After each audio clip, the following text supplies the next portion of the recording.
स्वागतम वो द्विज श्रेष्ठा मदनुग्रह कारका आयमर्घम इदम पाद्यम भवद्भि प्रतिगृह्यताम चरण क्षालनोद्भवा स्तुष्यन्ति शुद्ध मानसा आपदगन ध्वांत सहस्त्र भानवा समिहितार्थार्पण कामधेनव समस्त तीर्थांबु पवित्र मूर्तयो रक्षन्तु मां ब्राह्मण पादरेणव।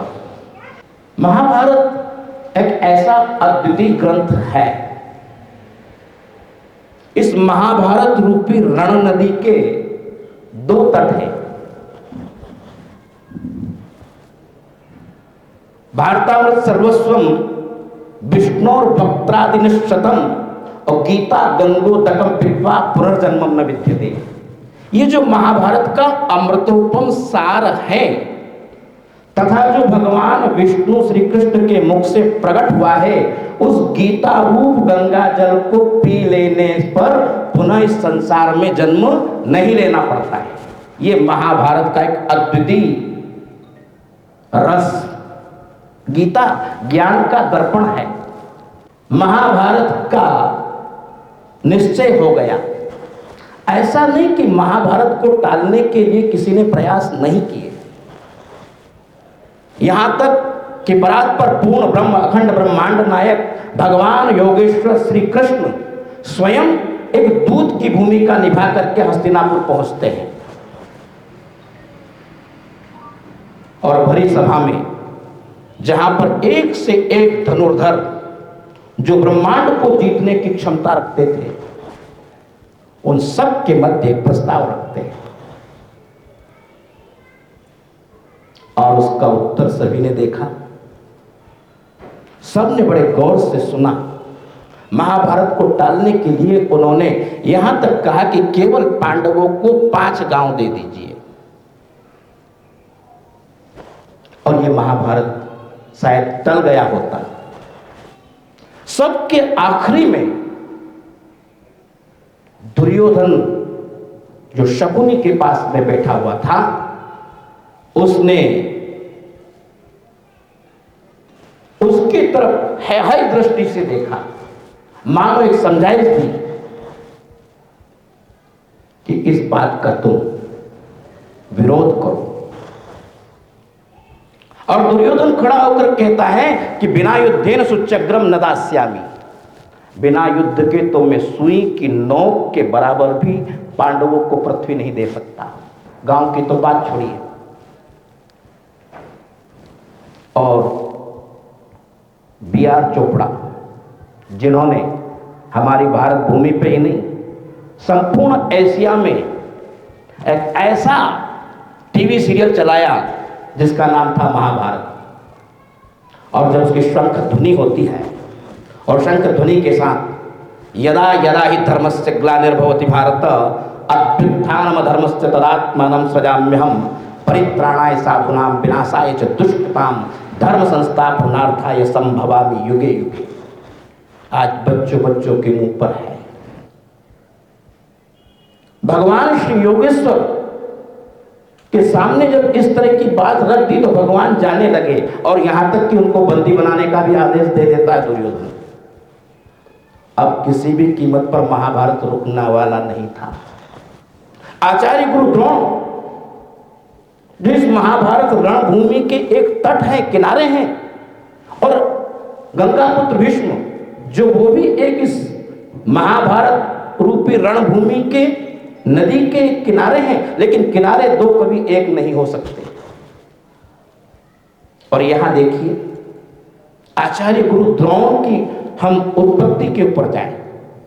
ये भरद्वाज पुत्र द्रोण, जब महर्षि भरद्वाज गंगा में स्नान के लिए गए तो वहां पर एक तिलोत्तमा नाम की अप्सरा आती है और इनका एक यज्ञ चल रहा था। मकर के सूर्य थे।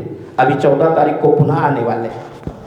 माघ मकरगत रवि गत होई, माघ मकरगत रवि जब होई, तीर्थपति आवे सब कोई, देव धनुज नर किन्नर श्रेणी सकल करई स्नान त्रिवेणी। वो गंगा के पावन तट पर स्नान करने गए, उधर से लौटे तो ये अपने गीले वस्त्र में वहां पर उपस्थित होती है। इनका एक बहुत बड़ा यज्ञ चल रहा था। उस यज्ञ को उसने इंद्र के द्वारा प्रेरित होकर खंडित कराने का प्रयास किया। महर्षि के मन में वैसे तो कुछ नहीं था काम विषय वासना, लेकिन जब वो आश्रम पर आए तो उन्होंने देखा कि उनके तन से वीर्य निकल चुका था और वो जाकर के पत्ते में गिर गया, द्रोण में, और वही बालक का रूप लेता है और वही ये आचार्य गुरु द्रोण बनते हैं। अब महाभारत का जैसा अभी आपने बताया 10वें दिन का जो प्रसंग, बहुत लंबी कथा है, फिर भी जितने शब्दों में देखें उसको यूं समझें। भीष्म द्रोण तटा जयद्रथ जला गांधारी नीलोत्पला शल्यग्राहवती कृपेण वहनी कर्णेन वेलाकुला अश्वस्थामा विकर्ण घौर्मकरा दुर्योधना वर्तिनी सौतीर्णा खलु पांडवे रण नदी केवर्तका केशवा। महाभारत की रचना हो चुकी और महाभारत की रचना से पूर्व वेदव्यास जी जो पाराशर जी के पुत्र हैं, ये जाते हैं संजय के पास और संजय जी से कहते, संजय धृतराष्ट्र जी के पास, और धृतराष्ट्र जी से कहते हैं, धृतराष्ट्र आप हस्तिनापुर नरेश हैं, इस वक्त सिंहासन पर नहीं नीचे बैठे हो, मेरे पास बैठे हो, और मैं देख रहा हूं कि महाभारत निश्चित हो चुका है, लेकिन मुझे बड़ी मन में एक चिंता है। बोले वो क्या? वो ये कि तुम महाभारत को देख नहीं पाओगे, मैं तुम्हें दिव्य नेत्र दे देता हूं जिससे तुम महाभारत देख लेना। और महाभारत होने का एक दो कारण नहीं, अनेक कारण हैं। धृतराष्ट्र कहने लगे मुझे नेत्र नहीं चाहिए, और मैं ये भी अच्छी तरह से जानता हूं कि महाभारत होगा और मेरे पुत्र विजय को प्राप्त नहीं होंगे,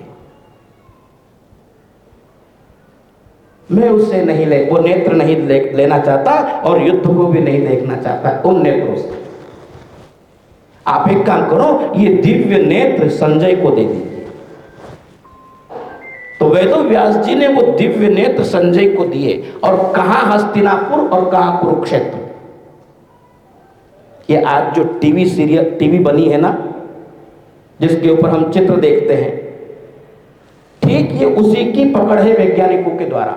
गीता ज्ञान का दर्पण है और वैज्ञानिकों के लिए विज्ञान है। उनको दिव्य नेत्र दे दिए गए, और जब दिव्य नेत्र दिए तो धृतराष्ट्र को संजय सुनाते हैं। और सबसे पहला श्लोक जो अभी आपने बोला, धर्मक्षेत्रे कुरुक्षेत्रे समवेतायुत्सवा मामका पांडवश्चैव किम कुर्वत संजय, इसमें मामका शब्द पहले लगा है, यानी मेरे पुत्र दुर्योधन के सहित 100 पुत्र मेरे, वो कहां है। और बाद में भगवान के पक्ष की बात करी, अर्जुन के पक्ष की बात करी, पांडवों के पुत्रों की बात करें। तब यहां पर कुछ अहम जो है, हम जो संस्कृत के ज्ञाता लोग यहां पर बैठे, सभी लोग विद्वान हैं, एक से एक विद्वान हैं। क्यों? क्योंकि पहले पढ़ाई जो होती थी संस्कार युक्त होती थी, आज भी है, और उसके ऊपर जो जो चलेगा वो विजय को प्राप्त होगा, वो दुनिया को समझने की क्षमता रखेगा। जैसे कारक चलते थे, कर्ता ने कर्म को कर्ण से द्वारा संप्रदान के लिए अपादान से अलग संबंध काके की रारेरी अधिकरण में पेपर संबोधन हे भो अरे इत्यादि, ये जो है कारक चलते थे। और कारक में विभक्ति आती है, सप्तमी विभक्ति, अधिकरण। अधिकरण का मतलब होता है अधिकार, मैं पेपर। और संस्कृत में जो मैं है उसको अहम कहा गया है, और जहां ये मैं नाम का शब्द आया, समझ लीजिए पतन का कारण बना।